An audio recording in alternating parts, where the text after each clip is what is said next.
This is the Sony Fx3, and I've been using it for nearly 6 years. So can this, the Canon R6 V, is that a 5? We'll call it a V. Can this be enough to make me stop using this? Well, in certain circumstances, this perhaps does win out.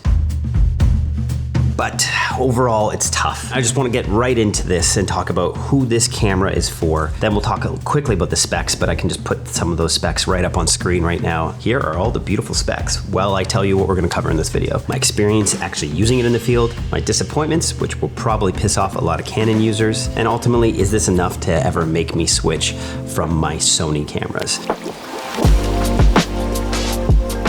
Full disclosure, Canon did send me this. This is a sample right on the top there, but they do not get to see this edit and they have no influence on this video. There's no monetary compensation for this. And I think it was a bit of a risk for them because they just should know how much I love Sony cameras, and that's all I've been using for the last 10 years since I switched from a 5D Mark III.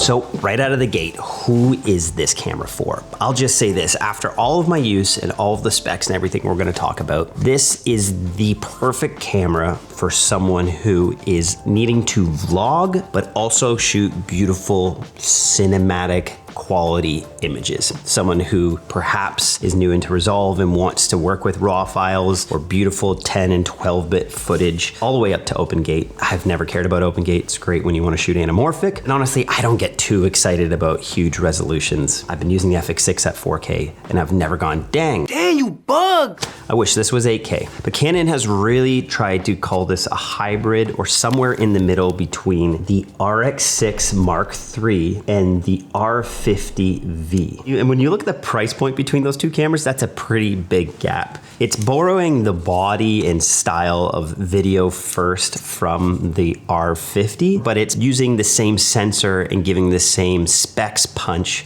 as the R6 Mark III, and it also has the same sensor as the C50. So you can see that Canon is really trying to say to the user who is looking to pick this up, you're gonna get the highest quality image in this bracket for an honestly pretty affordable price, around 2,400 US, I think is what it'll be priced at. I was told 3,200 Canadian because we use those crazy Canadian colorful dollars. But why I say this is for the person who needs to vlog is it's not really doing anything that special for video that you couldn't get out of a C50 or perhaps the R6. But it does have the internal cooling fan, which is what helps it shoot continuously, and that is important in hot environments. But the only thing that really gets me excited about this camera is the weight in the image stabilization for the quality of image that it's bringing. When I was using this camera, I actually had 3 levels of stabilization. I had the lens, I had the internal IBIS, and I had this advanced digital mode, which crops in almost 20%, but gives you a very stable image. Essentially, if you're holding it handheld and you're holding it still, you pretty much don't need a tripod. If you were to use a camera sack or something like this, it's like you're on a set of sticks. And also with that stabilization, it helps you smooth out your pans from left to right as you're slowing them down and stopping them, so they aren't so sudden.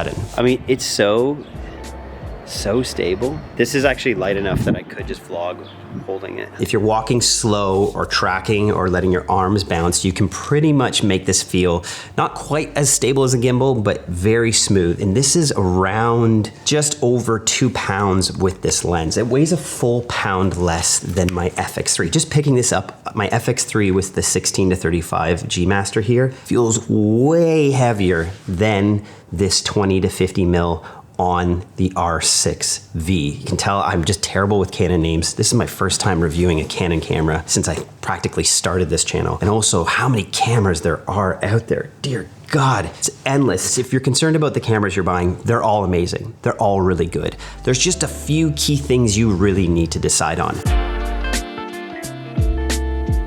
I actually want to focus on the focusing. No pun intended for a moment. I like that Canon has actually added this ramping mode that mimics what a true focus puller would do, because no human moves like a really quick robot, but they have kind of bezeled or Bezier curve on their focus. So it has that human moment where you speed up and slow down to find your focus. It feels very human. And I like that they have this focus after tracking or track after focus, where if you move your focus to a new subject, it will lock on and stay on that. So if you had racked focus from something in the foreground to that person's eyes, it'll stay with them for a bit, and then you can go back and choose the foreground and it'll stick with that. So you don't have to worry about it jumping back and forth between a face or a hand. There's so many codecs on this, it's endless and overwhelming, but the one I do want to talk about is full RAW internal up to, I believe, 30p at 7K open gate. That's wild. And with the internal cooling fans, you can shoot that for quite some time. I should mention too why I say this is a content creator's camera is it has a 1/4 inch screw on the side here. So you can shoot vertical or mount that to your gimbal if you need to shoot vertical. My apologies. My heart goes out to you if you have to shoot 9:16 content. It is a crime against cinema that we all are now shooting this way. But hey, Canon recognizes that we're there and they're helping us out. At first, when I was color correcting these images, I went back to some LUTs that I had been using almost 5 years ago on the C500 footage from this Can-Am campaign I did. And I really thought that the footage wasn't looking that great. But once I brought it into Resolve and put on our PowerGrade, I'm impressed by the Canon color space. You have to forgive me, I don't use Canon that often, but this is a beautiful image and does a beautiful job of rendering the skin tones. And what's especially impressive with the R6 V is it does ProRes RAW 7K 30p over HDMI. We're getting spoiled in the best way possible these days with these cameras, with not only the color space, but the level of codecs that they can record both internally and to an external HDMI recorder. There is a ton of flexibility with the C-Log 2, and you have a very clean image with the C-Log 3. But what I especially love with the C-Log 2 is being able to pull back the highlights if you ever needed to, or if you totally messed up your exposure. As mentioned, there is no sponsor for this video, but I will take this moment to plug our PowerGrade. All the footage you're seeing today was color graded with our PowerGrade, and we have specific Canon LUTs for both their Log C2 and Log C3. And when you get our PowerGrade, it comes with over 90 minutes of a color grading masterclass that'll take you through every step of how to get the best from your footage, how to navigate overexposures, and how to use our PowerGrade so you can get rich, beautiful cinematic color out of everything you shot. And if you're watching this video and you want to get a 20% discount, I'll put one up for a little bit. You can use discount SLOG20. I'm a Sony guy. Personally, I'm a Sony guy. And so you can use that to get 20% off on the PowerGrade. I'll put that link below. Thank you, PowerGrade, aka me, for sponsoring this video.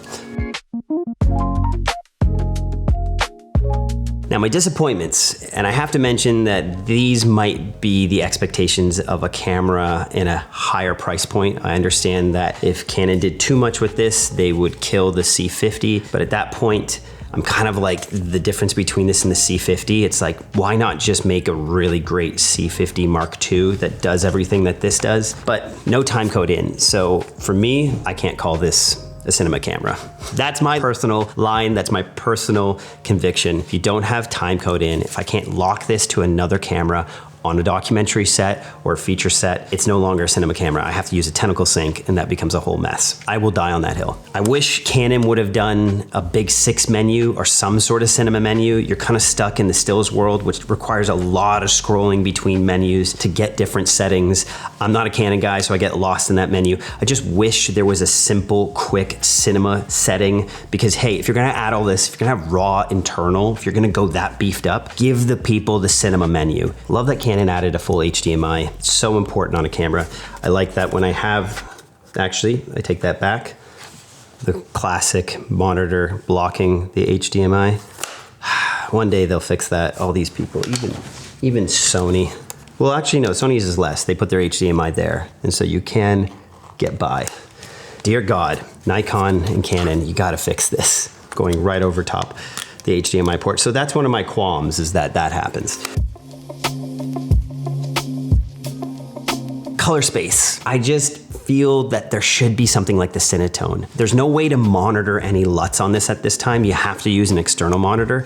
And C-Log 2, as beautiful as it is, it's a bit temperamental. If you underexpose C-Log 2, you will get a lot of noise, and now you're having to crush the blacks or denoise the footage. I never want to have to do that. And that's why I love my Sony S-Log 3, is I'm never worrying about noise when I'm underexposing. And I also can monitor with either s-cinetone monitoring LUT or one of my LUTs in my Fx3. But by not having that, I can only watch the 709, and sometimes I was making the mistake of underexposing, which caused a lot of noise. So the color science of Canon isn't something I'm used to, so if you are a Sony user moving over, or a Nikon user from like the ZR coming over, you will be shocked at how noisy C-Log2 is. Now, C-Log2 is noisier because it has 15 stops of dynamic range compared to C-Log3, which I think comes in around 12 or 13. That said, I just wish there was a s-cinetone. If you're gonna be a vlogger or someone shooting on a YouTube space, right now I'm using s-cinetone for this shot, and it looks beautiful. There's not much I have to do. I love that. Sony has nailed that color space, and it would be very easy for Canon to come up with something like that I think would serve a lot of people. And I think the most egregious thing about this is that you have to use a third-party adapter for XLR. I feel like good audio is this stepchild that all the camera manufacturers seem to just hold off on most cameras. Honestly, like all cameras. You look at Red cameras, they always sucked at audio. I appreciate the Sony ecosystem because they always have a good top handle with multiple options for audio. On my Fx3, I can get 4 channels of good audio just off that top handle. Now I know the C50 has that, but they haven't included that, so you have to go use something like the Tascam XLR adapter on this, which, great, give me good XLR, give me an adapter that I can still have a top handle on this. That's just a silly thing to actually nerf.